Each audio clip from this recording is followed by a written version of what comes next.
औज़ु बिल्लाहि मिनश शैतानिर रजीम बिस्मिल्लाहिर्रहमानिर रहीम नहमदुहु व नसल्ली अला रसूलिल करीम अम्मा बाद।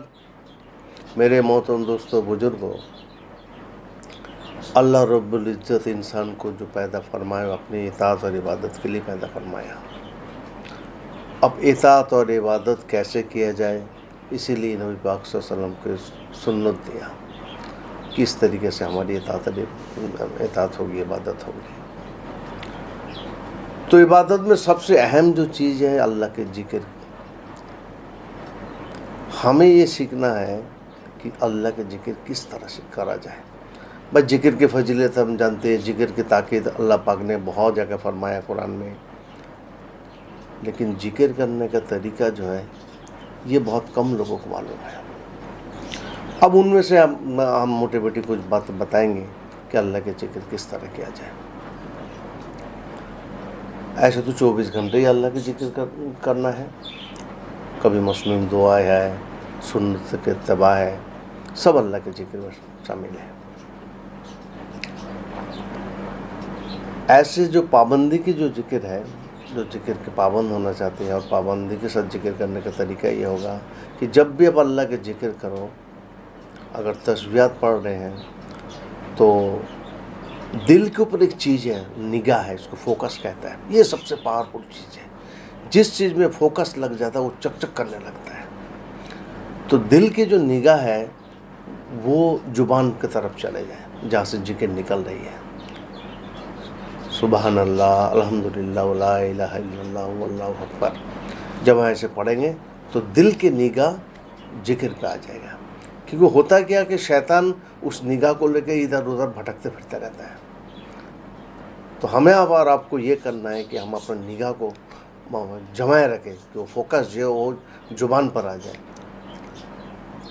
एक तो ये हुआ जिक्र करने का। अगर जिक्र सुन रहा है, कुरान सुन रहा है, रमज़ान में तारावी हो रहा है, तो कान जो है, ये सेंसेस की एक चीज़ है, कान जो है कुरान की आवाज़ के ऊपर फोकस हो जाए। कान की फोकस पूरा कुरान के जो आवाज़ आ रही है उस आवाज़ की तरफ फोकस हो जाए। तो इंशाल्लाह अगर फोकस होगी तो दिमाग में वो गूंजेगा, वो आवाज़ दिमाग में गूंजती है, साउंड वाइब्रेट होता रहता है। अब वाइब्रेट होके वो आवाज़ सीधे कल्ब के अंदर उतरते चले जाएगा। तो आपको कुरान सुनना इतना अच्छा लगेगा, इतने अच्छे लगेगा कि कुरान सुनने का मन ही करेगा।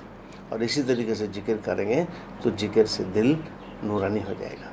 लेकिन प्रॉब्लम क्या है, हम आपको जो चीज़ सिखाना चाहते हैं, मेरे जो मिशन है वो दारुल कुलूब है कि दिल के दरवाज़ा, जब दिल के दरवाज़ा में कैसे घुसा जाए। इस वक्त क्या पोजीशन है दिल की? आम तौर से दुनिया भर की गंदगी पड़ा हुआ दिल में और दिमाग में भी। वो मेरा दिल का राज जो है वो अगर देखेंगे तो नंबर 2 में देखेंगे कि दिमाग में क्या क्या गंदगी भरा हुआ, और वो सारे के सारे गंदगी दिलों के चारों तरफ है। तो कुरान के जो नूर है वो दिल में जा नहीं रही। इसी दरवाजे को तोड़ना है। तो मैं बोलता हूँ कि break the walls of the heart. लेकिन धीरे धीरे भारी काम है, आहिस्ता आहिस्ता आहिस्ता अल्लाह ही ले जाएगा। तो वो मैं तरीका बताता रहता हूँ कि भाई किस तरीके से दिलों के अंदर दाखिल हो जाए। अगर दिलों के अंदर दाखिल हो गया तो दिल की दुनिया भी आप देखेंगे।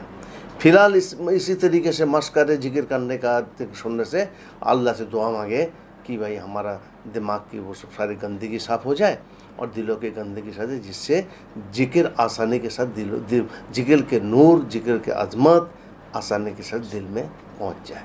तो ये सुनने का तरीका मैंने बताया और जिक्र करने का तरीका बताया। जब वो दिल में पहुंच जाएगी और दिल के अंदर जो ईमान है, यकीन है, और वो दिल अल्लाह के नूर से कनेक्ट हो जाएगा आसमान में, फिर तो मज़ा ही मज़ा।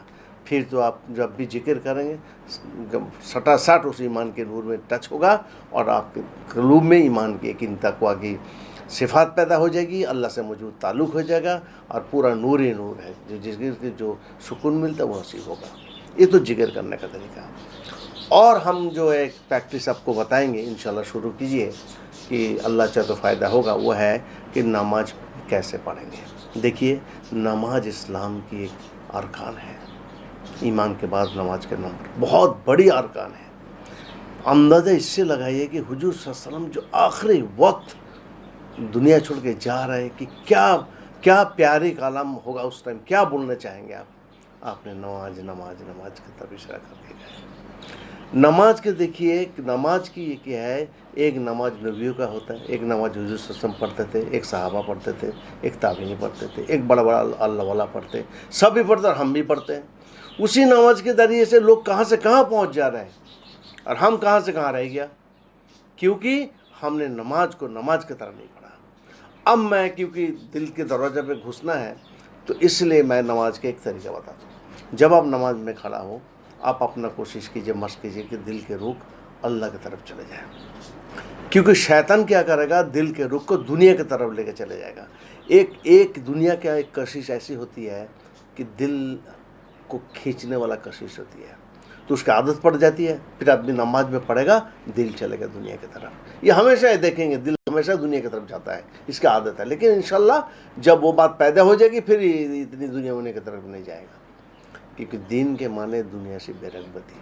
अगर आदमी मूर्ख माल सोना चांदी की रगबत हर वक्त रखता है, फिर वो सही माने में दीनदार नहीं होगा। दीन के माने आपको आखिरत के तोशा उठाना है, आखिरत की तरफ, ईमान, अल्लाह, आखिरत की तरफ दिल रहे।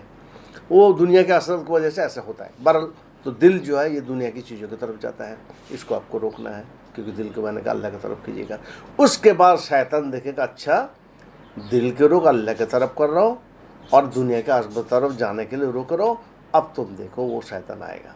कहाँ आएगा? सबसे पहले शैतान दिमाग में आएगा। जितनी याददाश्त जो जमा हो अब तक, किसी को 30 साल, किसी को 40 साल मेमोरी है, ब्रेन के अंदर मेमोरी है, उस मेमोरी में हर बात जमा पड़ा हुआ है, इमेजेस भी है, कुछ पिक्चर भी है और याददाश्त। शैतान आके उसको ट्रिगर करेगा, कोई बातें वहाँ से उठा के सोच के अंदर डालने का कोशिश करेगा। इंसान नमाज में सोचती रह जाएगा।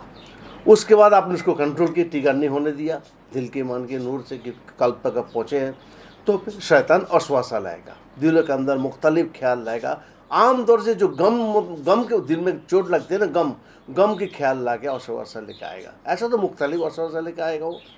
आपको असवासा को रुकना है, पहले दिमाग की मेमोरी की कोई बात ना उठे या 10 से, दूसरी दिल के अंदर को असवासा ना टच करे।